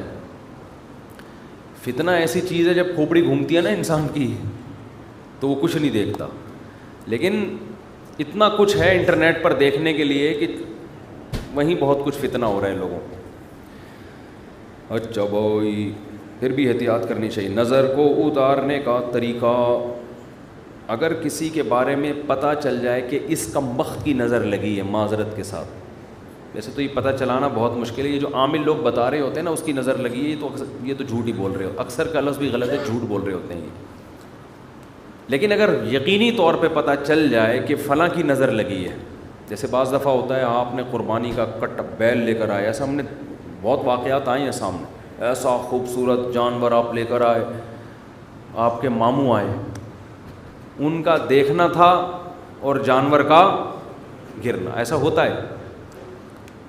حدیث میں آتا ہے کہ نظر اونٹ کو ہانڈی تک پہنچا دیتی ہے، بڑے بڑے اونٹ زمین پہ گر جاتے ہیں، ایسے ایسے واقعات ہوتے ہیں۔ تو آپ لے کر آئے بھائی بڑا زبردست قربانی کا بیل لے کر آئے ہو بھائی، ہٹو بچوں قسم کا، اس کی چال ہی نرالی ہے، آپ کے کوئی تھے کوئی حاسد، ان کو تکلیف تھی اس سے، یہ کیا ہو رہا ہے، وہ آئے اور اس نظر کھا گئی اس کی اور اچانک گر گیا. ایسے ہوتے ہیں. ایک صحابی نے دیکھا کسی کو غسل کرتے ہوئے، وہ اتنے خوبصورت تھے ان کی جسم کہ جیسے ہی انہوں نے دیکھا ہے انہوں نے کہا کیا خوبصورت جسم ہے، اور وہیں وہ بیچارے زمین پر گرے ہیں نیچے. تو اس طرح بعض دفعہ، ہمیشہ نہیں ہوتا، بعض دفعہ ہو جاتا ہے. اس لیے علماء کہتے ہیں اپنی چیزوں کو زیادہ سب کے سامنے ایکسپوز نہیں کرنا چاہیے. شو بازیاں ویسے بھی اللہ کو پسند نہیں ہیں، اور شو بازیوں میں نظر بد کا بھی اندیشہ ہوتا ہے. سمجھتے ہو کہ نہیں سمجھتے؟ ہاں آہستہ آہستہ. یہ جو میری گاڑیوں کی ویڈیوز آ رہی ہیں نا، اس میں نے کلپ ریکارڈ کروایا ہے ابھی. وہ کدھر ہے یار؟ ابھی تک انہوں نے ڈالا کیوں نہیں وہ کلپ؟ میری بھی ویڈیوز آ رہی ہیں، جا رہی ہوں گاڑی میں بیٹھ رہے ہیں، یوں چلتے ہوئے جا رہے ہیں. وہ میں نہیں بناتا، لوگ خود بنا کے ڈال دیتے ہیں. تو یہ شو بازیاں اللہ کو ویسے ہی پسند نہیں ہے. تو اگر یقینی طور پہ پتہ چل جائے کہ اس کمبخت کی نظر، معذرت کے ساتھ اس کو تو آپ کمبخت ہی کہیں گے نا، کہ اس کی نظر لگی ہے، یہ کمبخت کا لفظ نکال دینا بھائی. تو کیا کرنا ہے آپ نے؟ جس کی نظر لگی ہے نا اس کو غسل بھی کرانا ہے، استنجا بھی کرانا ہے. استنجا کا مطلب یہ نہیں کہ وہ یعنی کوئی گندگی نہ لگی ہوئی ہے اس میں. آپ نے غسل کرا کے یا وضو کرا کے استنجا کرا کے وہ پانی جمع کیا اور جس کی پہ نظر لگی ہے اس کے اوپر ڈال دیا، تو انشاءاللہ وہ پنجابی میں کہتے ہیں چنگا بھلا ہو جائے گا. کیا ہو جائے گا؟ چنگا بھلا ہو جائے گا. پتہ نہیں بھلا چنگا کہتے ہیں یہ چنگا بھلا کہتے ہیں. چنگا بھلا ہو جائے گا، یہ طریقہ ہے. اور ورنہ وہ دعا بھی ہے، اعوذ بکلمات اللہ التامہ من کل شیطان وہامہ ومن کل عین لامہ. رات کو یہ سارے وظائف پڑھ کے سونا چاہیے جو حدیث میں آتے ہیں. سورہ بقرہ کا آخری رکوع ہے، سورہ فلق ہے، سورہ ناس ہے، آیت الکرسی ہے. یہ دعائیں رات کو پڑھ کے اپنے اوپر دم کر کے سونا چاہیے. ڈرامے دیکھ کے سوئیں گے تو پھر یہی کچھ ہوگا. اگر کسی کے کچھ پیسے ہمارے اوپر ادھار ہوں اور جن کو پیسے دینے ہوں وہ دشمن کا کچھ پتہ نہ ہو، اس شخص کا کچھ پتہ نہ ہو کہ وہ کہاں ہے، تو ان پیسوں کا کیا کریں؟ حتی الامکان اس کو تلاش کریں، نہیں مایوس ہو جائیں تو صدقہ کر دیں اس کی طرف سے. ڈاکٹر اسرار احمد کہتے ہیں کہ اسلامی نظام کو قائم کرنے کے لیے محنت کرنا فرض ہے. آپ کی کیا رائے ہے؟ بالکل فرض ہے اسلامی نظام کو قائم کرنے کے لیے، لیکن کون سی محنت کس طرح کی جائے گی اس میں رائے کا اختلاف ہو سکتا ہے. ہماری رائے یہ ہے کہ لڑائی کر کے حکومت کے خلاف بغاوت کر کے اسلامی نظام قائم نہیں آئے گا، بلکہ جو تھوڑا بہت نظام رہ گیا ہے وہ بھی برباد ہو جائے گا. تو آپ کے پاس یہی طریقہ ہے کہ آپ ایسے اسکول بنائیں جس میں اتنی اچھی ایجوکیشن ہو کہ وہاں سے فارغ ہونے کے بعد لوگ بیوروکریسی میں جائیں، لوگ بڑے بڑے یعنی ایسے اداروں میں جائیں کہ جن کی لگام، کہ قوم کی لگام جن ہاتھوں میں ہوتی ہے. اور اسکولوں کا سسٹم ایسا ہو کہ آپ ویژنری لوگ پیدا کریں. اب سارے عجیب عجیب سے لوگوں کے ہاتھ میں اسکول آ گئے ہیں، اچھے اسکول. تو آپ کے پاس اچھے اسکول ہونے، جامعۃ الرشید کا یہی عزم ہے. ایک نیا بورڈ بھی جامعۃ الرشید نے اسی عزم کے لیے بنایا ہے کہ بھئی ہم ہی کل فوج میں لوگوں کو بھیجیں گے، ہم ہی کل پولیس میں لوگوں کو بھیجیں گے، اور جتنے بیوروکریٹس ہیں وہ ہماری طرف سے جائیں گے. تو اس سے اللہ سے امید ہے انشاءاللہ ملک میں ایک بہت بڑا انقلاب آ سکتا ہے. سمجھتے ہو؟ اچھا، فلسطین کے بارے میں لوگ مجھ سے سوال کر رہے ہیں آپ بیان کیوں نہیں ریکارڈ کرواتے؟ یہ غلط فہمی ہے، غلط بیانی ہے. فلسطین کے بارے میں نے بہت سارے بیان ریکارڈ کروائے ہیں، اور یہ مسئلہ 2 اور 2 4 کی طرح ہے. ساری دنیا جانتی ہے کہ فلسطینیوں پہ ظلم ہو رہا ہے، اس میں کوئی 2 رائے نہیں ہو سکتی. اب مسئلہ یہ ہے کہ اس ظلم سے ہم ان کو بچائیں کیسے، اس پہ غور کرنا چاہیے. آواز تو سب اٹھا رہے ہیں، ہم نے بھی اٹھائی ہے، لوگ بھی اٹھا رہے ہیں. اور یہودی جو کچھ کر رہا ہے وہ ظلم ہے، بربریت ہے. پورے رمضان ان کا مسجد اقصیٰ میں کیا کچھ کیا ان لوگوں نے.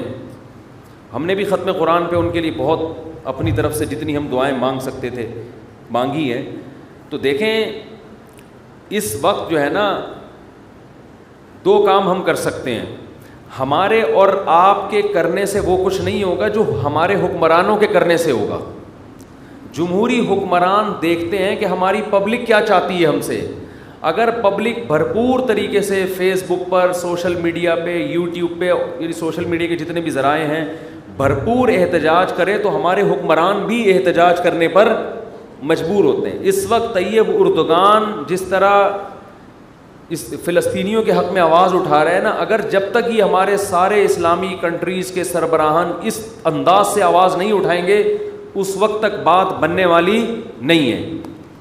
کشمیر کے مسئلے پر بھی ایسا ہی تھا, آواز اٹھانے کی کوشش کی گئی, لیکن دوسرے مسائل کھڑے کر کے اس آواز کو بعض حکمرانوں نے بھی اس وقت آواز اٹھانے کی کوشش کی تھی, لیکن دوسرے سیاسی وہ کچھ ایسے وہ دھرنے مرنے یہ سب چیزیں وہ آواز دب گئی. پھر تو ہمارے ہاں لوگوں میں شعور نہیں ہے, ایک موضوع چل رہا ہوتا ہے, لوگ اس کی طرف آ رہے ہوتے ہیں, دوسرا ٹاپک چھیڑ دیا جاتا ہے. لوگوں میں یہ شعور نہیں ہے کہ وہ اس دوسرے ٹاپک کی طرف لگ جاتے ہیں. تو بھائی آپ اس چھوٹے ٹاپک کو چھوڑ کر جو اصل ہدف ہے آپ اس کو فوکس کرو, اس پہ آواز اٹھاؤ. دیکھیں اب یہ ہینڈی کیم نے بہت کام آسان کر دیا ہے. فلسطینیوں پہ پہلے جو ظلم ہوتا تھا وہ ویڈیو کی زینت نہیں بنتا تھا. اب کیا ہوا ہے کہ لوگوں کے پاس کیمرے ہیں, لوگ فلسطینیوں کی شجاعت دیکھ رہے ہیں, چھوٹے چھوٹے بچے پتھر مار رہے ہیں, ایک بچی کو گرفتار کیا جا رہا ہے, وہ مسکرا کے گرفتاری پیش کر رہی ہے. یہ نر لوگوں کا کام ہے, شیروں کا کام ہے. یہ فلسطین کے جو عرب مجاہد ہیں ان کی عظمت کو کروڑہا دفعہ سلام ہے, جو بہادری کے ساتھ وہ ڈٹے ہوئے ہیں. شاید ہم اور آپ کے ساتھ اگر یہ کچھ ہوتا تو شاید ہم اور آپ یہ استقامت نہ دکھاتے, لیکن دنیا نے ان کو نہتا چھوڑ دیا ہے. ان کی مدد بھی کیا ہو رہی ہے, ان کو روٹی پہنچاؤ. او بھائی ایک آدمی آپ کو کلاشن کوف سے مار رہا ہے تو اس کا حل یہ کہ اس کو چاقو تو دو کم از کم دفاع کرنے کے لیے, تو چاقو دینے کے لیے بھی تیار نہیں ہے. بہت زیادہ بات ہوگی ان کے بھوکوں کو روٹی کھلا دو اور ان کے زخمیوں کا علاج کر دو. تو اصل فلسطینیوں کی مدد جو ہمارے حکمرانوں پر لازم ہے, تمام اسلامی کنٹریز پر لازم ہے کہ جب فلسطینیوں پہ گولیاں برسائی جا رہی ہیں تو گولی کے دفاع کے لیے ان کے پاس ڈھال تو ہو, کم از کم چاقو تو ہو لڑنے کے لیے. تو یہ دنیا کو لارے رپے دے کے نا پھر اس وجہ سے یہ جو پھر احتجاج ہو رہے ہیں نا, جس طرح اس پہ پھر انسان کا خون اور جلتا ہے کہ یار تم تو ان کے زخموں پہ نمک چھڑک رہے ہو. ایک آدمی مر رہا ہے, پٹ رہا ہے, آپ کہ اس کے منہ میں روٹی ڈالو, اس کو نوالا دو. اس کو وہ روئے گا, کہے گا مجھے نوالے کی ضرورت نہیں ہے, جو مجھے مار رہے ہیں مجھے دفاع کے لیے کوئی چیز دو. تو یہ بہت بڑا ایشو ہے بھائی. ہمارے حکمرانوں پہ ہمیں دباؤ ڈالنا چاہیے. ہمارے حکمرانوں پہ ہم جو اپوزیشن ہے اس کو بھی چاہیے کہ اپنے اختلاف بھلا کے حکومت سے یہ مطالبہ کرے کہ اگر آپ فلسطینیوں کے حق میں یونائٹڈ نیشن میں آواز اٹھاتے ہو مل کے, ہم اپنے ان حقوق سے دستبردار ہونے کے لیے, حقوق سے مراد ان مطالبوں سے دستبردار ہونے کے لیے تیار ہیں. تو ایسا جاندار کام کوئی کر نہیں رہا ہے. تو ہر آدمی بس ایک ایسا معلوم ہوتا ہے کہ بہت سب تو نہیں کہہ سکتے, بہت سے لوگ اپنے جہاں کوئی ایسا ایشو کھڑا ہوتا ہے نا اپنے کچھ سیاسی مفاد حاصل کرتے ہیں. بس ہر کیس میں ایسا ہی ہوتا ہے. اپنی یعنی یوں سمجھے کہ اس طرح کی کیسز کو کیش کرا کے اپنے آپ کو پروموٹ کرنا اور لوگوں کے سامنے باور کرانا کہ میں بہت مظلوموں کے دفاع کے لیے میرے اندر بہت بڑا جذبہ ہے. پریکٹیکلی کچھ بھی نہیں ہو رہا. تو اس لیے یہ جو ہماری جتنی بھی سیاسی تنظیمیں ہیں سب سے پہلے ان کی ذمہ داری بنتی ہیں یہ کال کریں, یہ لوگوں کو بلائیں, بولے بھائی کنٹینر رکھے جائیں گے, مطالبات ہوں گے, ہم اپنے وزیر اعظم پہ دباؤ ڈالیں گے, آپ نے یہ آواز اٹھانی ہے. یہ سعودی عرب میں بھی ہو, پاکستان, ترکی تو کر رہا ہے کافی حد تک, ملیشیا میں بھی ہو, تو سارے ملکوں کے سربراہان کی جب آوازیں اکٹھی ہوں گی تو پھر ایک جان پیدا ہوگی اس نعرے میں, اس دعوے میں. ویسے اگر آپ کرتے رہیں گے, دعائیں تو ہو رہی ہیں ان کے لیے اور کچھ ٹرسٹ ہیں جو ان کو خوراکیں بھی پہنچا رہے ہیں, لیکن یہ مدد کا جاندار طریقہ نہیں ہے. فلسطینیوں کو یونائٹڈ نیشن بھی حق دیتی ہے. یہ مسئلہ ابھی تک ایسا ہے کہ یونائٹڈ نیشن بنیادی طور پر فلسطینیوں کے ساتھ ہے. امریکہ ویٹو پاور استعمال کر کے یونائٹڈ نیشن کو کوئی فیصلہ کرنے نہیں دیتا. میں حیران ہوا تھا جب میں نے اپنے طور پہ تحقیق کی کہ پورا یورپ اس وقت فلسطینیوں کے ساتھ کھڑا ہے سوائے لندن کے اور امریکہ کے. یہ دو ملک اس معاملے میں خیانت کرتے ہیں. یہ لوگ اسرائیل کا ساتھ دے رہے ہیں, یو ایس اے اور یو کے. باقی غیر مسلم بھی اس مسئلے میں آپ کے ساتھ ہے.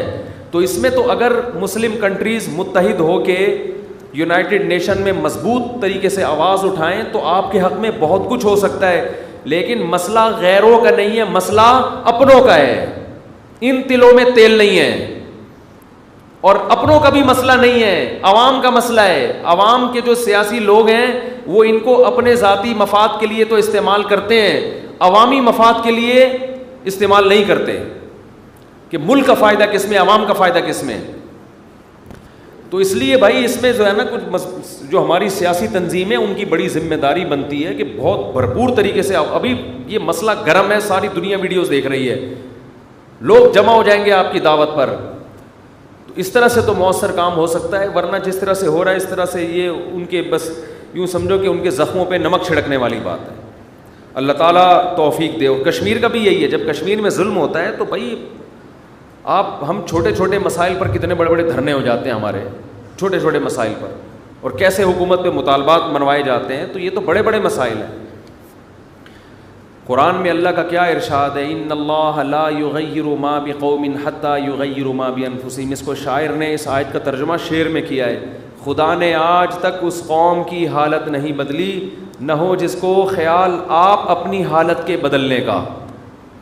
جب ہمیں اپنی حالت کے بدلنے کا خود ہی خیال نہیں ہے تو اللہ بھی ہماری حالت کو تبدیل نہیں کرے گا. دیکھو جو فلسطینی مجاہدین ہیں جو شہید ہو رہے ہیں وہ تو کامیاب ہو گئے, ان کی آزمائش نہیں ہے, یہ آزمائش ہماری ہے. یہ ان کی آزمائش نہیں ہے, انہوں نے اپنا فرض ادا کر دیا. کئی دہائیاں ہو گئی ہیں وہ یہودی کا بیت المقدس پہ قبضہ نہیں ہونے دے رہے. یہ ان کے نر ہونے کی علامت ہے. وہ اللہ کے دربار میں کامیاب ہو چکے ہیں. مسئلہ ان کے ساتھ نہیں ہے, مسئلہ میرے اور آپ کے ساتھ ہے. ہم نہ کہیں الٹے لٹکے ہوئے ہوں, قیامت کے دن ہمارے حکمران نہ لٹکے ہوئے ہوں.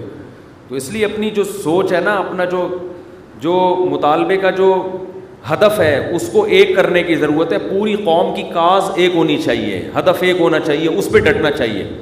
بکھرے میں ابھی میرا نام احمد نور ہے, میری 2 بیٹیاں ہیں, جب کہ میری بیگم پریگننٹ ہیں. دعا کریں اللہ مجھے بیٹا دے. دل سے دعا ہے جی, اللہ تعالیٰ آپ کو بیٹا عطا فرمائے. حکومت کی طرف سے جو اسکیم چل رہی ہے میرا گھر میرا پاکستان, اس میں اسلامک بینک سے لون لے سکتے ہیں آپ. کیا لیں, چھوڑو. عورت کا ڈرامے دیکھنا جائز نہیں ہے بھائی. فنی ویڈیوز دیکھنا کیسا ہے, فنی ویڈیوز میں اگر کوئی بے حیائی نہیں ہے تو جائز ہے دیکھنا. فنی ویڈیوز میں جو میوزک ہوتا ہے وہ میوزک تو نہیں ہونا چاہیے, لیکن وہ میوزک مقصد نہیں ہوتا. جیسے آپ نیوز سن رہے ہوتے ہیں تو اس میں بیک گراؤنڈ میں میوزک چل رہا ہوتا ہے, آپ کا ہدف میوزک نہیں ہوتا. خبریں BBC کی جب خبریں چلتی ہیں تو بھی تو میوزک چلتا ہے نا. اب یہ کوئی فتویٰ تھوڑی دے گا BBC کی خبریں دیکھنا حرام ہے. تو آج کل تو ہر چیز میں میوزک کو گھسیڑ دیا انہوں نے. کیا فرما رہے ہیں جی؟